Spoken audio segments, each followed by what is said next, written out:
guys, Risque here, and welcome back to Sherlock Holmes, The Awakened. So, last we left off, I must be missing something.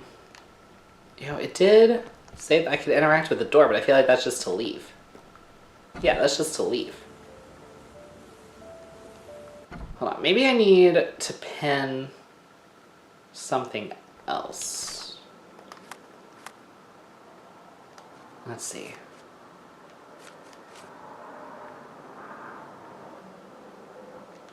Hold on, maybe I need to look at the windows from the outside? No? No? Damn. Barnes has always been a little odd, but this is uncharacteristic even for him. Yeah, it is pretty weird. Damn, I'm already stumped. It's so sad. Okay. There's gotta be something.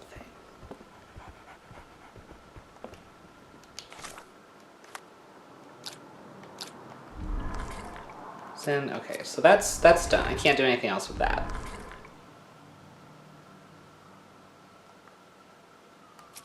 Yeah, maybe that's not what I need to pin.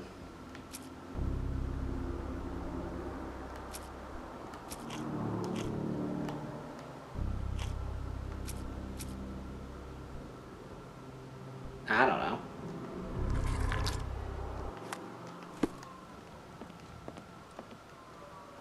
I mean, is there anything to do with this broken lamp? So, Barnes has a dog now.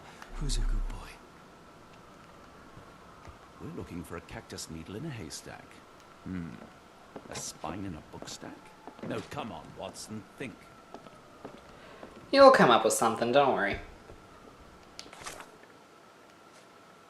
Because, okay, hold on. What do those symbols mean? Search a location, okay. Gotcha, that's what I thought.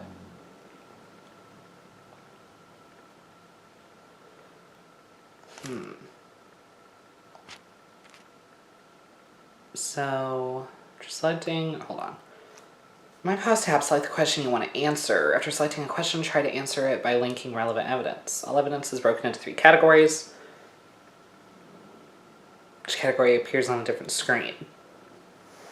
Now correct links have been made, the evidence will be combined and an answer revealed. Often you will not have all the correct evidence to answer each question, so keep investigating until you do. Answering a question with correct evidence on the first try grants a bonus score. Okay. That doesn't really tell me what I need to know.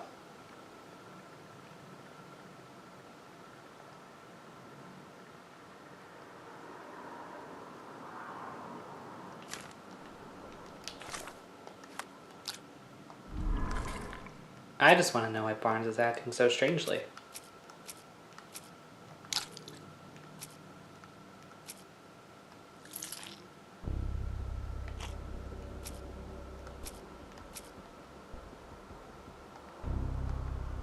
Why is it not letting me read?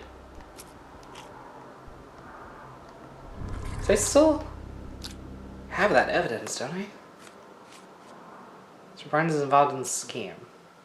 Okay.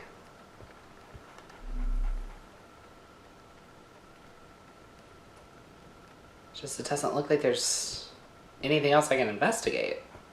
It's not even letting me interact with the door anymore.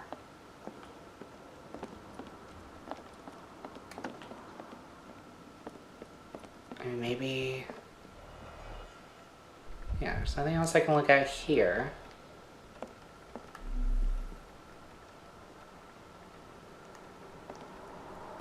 I like bookshops. One of the few spots in London where you are shunned for making a racket. Okay, you're not of any help, Watson. I'm disappointed. Didn't you once tell me that answers usually lie in plain sight? Since when did you start listening to me? That was your first mistake. Okay, I noticed, is this still pinned? Yeah, we can unpin that.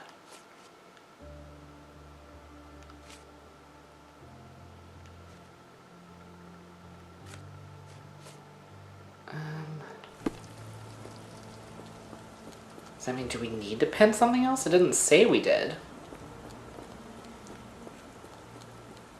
I'm like, okay, where are we on the map? I don't think we're done here. And I see a magnifying glass, so I mean, I assume that means that we're still not done. Does this lead to anything important? Can I go in the back way? No. Can't talk to any of these people. Hello, Mr. Horse. Okay. I don't want to have to already consult a walkthrough, but I'm legitimately so confused.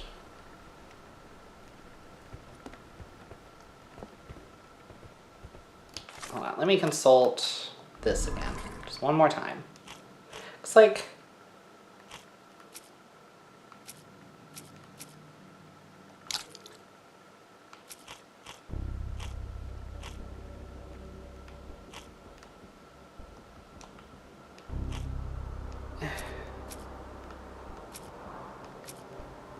Wait, what about... Hold on. Why is unpinned evidence popping up when nothing's pinned?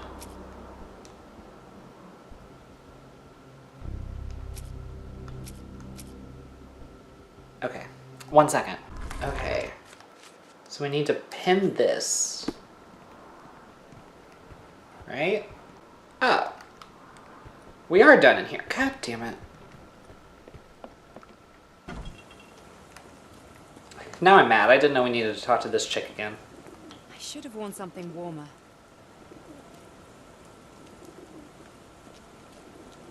What?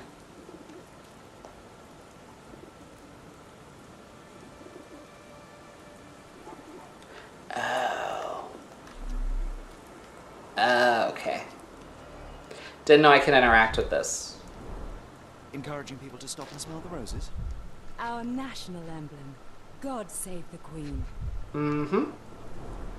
It must take patience and care to produce a bloom so beautiful. I imagine so. I merely sell them. Familiar spine? Is this what I found in my dustbin? Probably.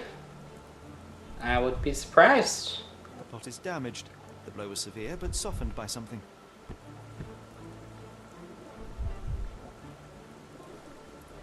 A newspaper, Anything perhaps? tickle your fancy, Mr. Holmes? Okay, let's check you out. What's going on here, lady? Distant look, avoids eye contact or distracted. Okay, wearing makeup for beauty or concealment. Honoring deceased husband, mourning brooch.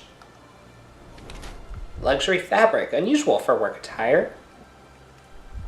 Well, maybe she's just built different. Whoop.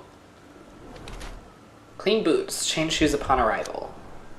So either still grieving, Mrs. Fleming uses makeup to hide her tear-stained cheeks. Her dress is made from an expensive fabric that is not suitable for outside work. Her shoes show no traces of mud. She must have changed them when she arrived. While she tries to bury her grief by dressing extravagantly, she still wears a mourning brooch in memory of her late husband. Her gaze, always staring off into the distance, reveals emotional detachment. Taken as a whole, one must conclude that Mrs. Fleming is still reeling from her tragic loss. Or ready to move on. So, wears a mourning brooch. Her dress is made from an expensive fabric, blah, blah, blah. Her eyes constantly dart around the street, seemingly in search of something. Perhaps she is waiting for someone? While Mrs. Fleming cherishes the memory of her departed husband, she is trying to move on, as suggested by her makeup and nice outfit. Perhaps she is dressing to attract someone's attention, or simply because she has learned to love herself again. I'll just give her the benefit of the doubt and say she's still grieving. My Probably condolences, wrong, Mrs. but who Fleming. cares? Mr. Holmes? Your husband's death. You're clearly still in mourning. Oh, no. I loved him more than anything, of course, but that was some time ago now. Life goes on. A lesson we all learn, one way or another. Okay, let's see. One of these things is not like the other. Come again? The cactus. Those fearsome spines can prove a devil to remove, and the sap is often toxic. And a rose thorn can give you tetanus, but we still grow them. The cactus seems comparatively harmless, though you have me thinking it must be valuable. I was under the impression that you knew its price already. Your guess is as good as mine. The first time I saw this cactus was when I came back from my break. Oh, interesting. Okay. I'm afraid I can't help with that, Mr. Holmes. What do you make of the flowers in Barnes' shop window? Well, they could use a bit of water. Do they mean anything to you? Mean anything how? I'm not sure I follow, Mr. Holmes. Why do you think they're there? Are you suggesting the flowers are for me? It seems likely, does it not? Oh, I hope you're right. Oh, okay. I don't know anything about this, sorry. Okay, well, you know, never hurts to check. I'm afraid I can't help. If you watched my chapter 1 playthrough, then you know that I like to beat everything to death. I don't know anything about this, sorry. I'm afraid I can't help with that, Mr. Holmes. I'm afraid I can't help with that, Mr. Holmes. I'm afraid I can't help Okay, with whatever. that, Mr. Holmes. Are you sure you're asking the right person? I'm just a flower seller. Hey, I want to cover all my I can't bases. help with that, Mr. Holmes. I'll be off. Okay. So, alright. So, I need to talk to Mr. Barnes. Let's go talk to Barnes, I hope. Alright, can we talk now? No. God damn it.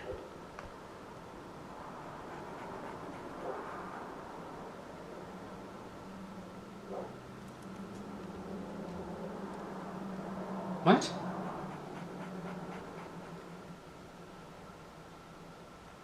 Oh, maybe I should have asked her about a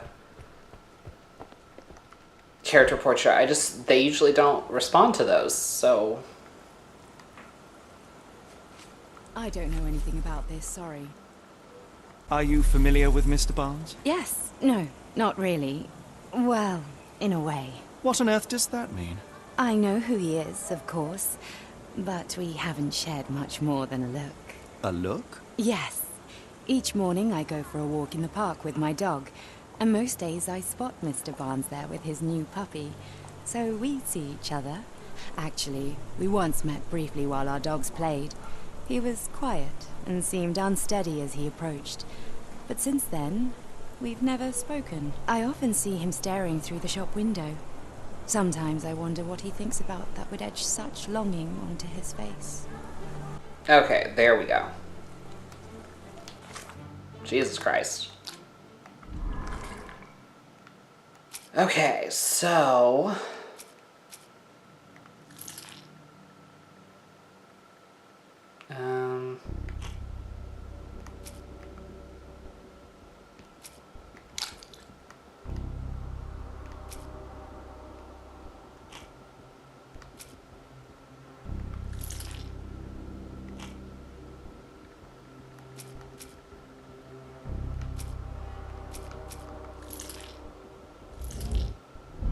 Maybe? No?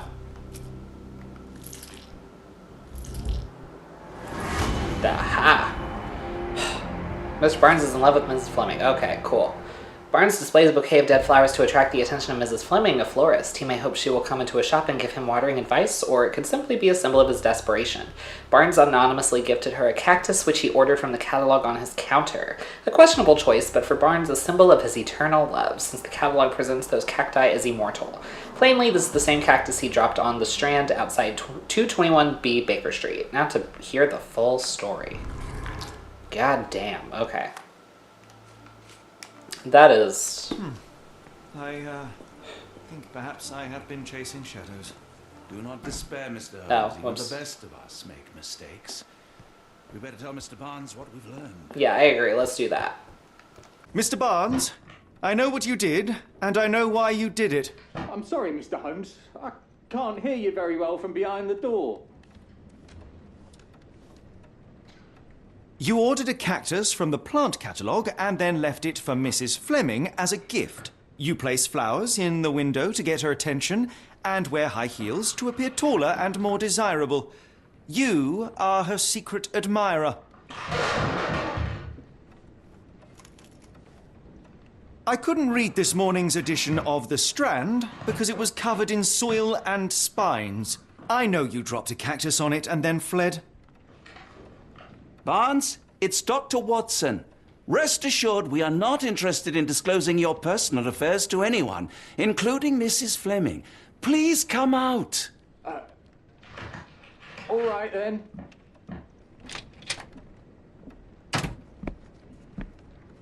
So, you know what happened then? I was on my way back from the post office, having picked up the cactus and some books. It was quite an awkward package, heavy too, and when I got to your door, I dropped the cactus and your paper. Forgive me.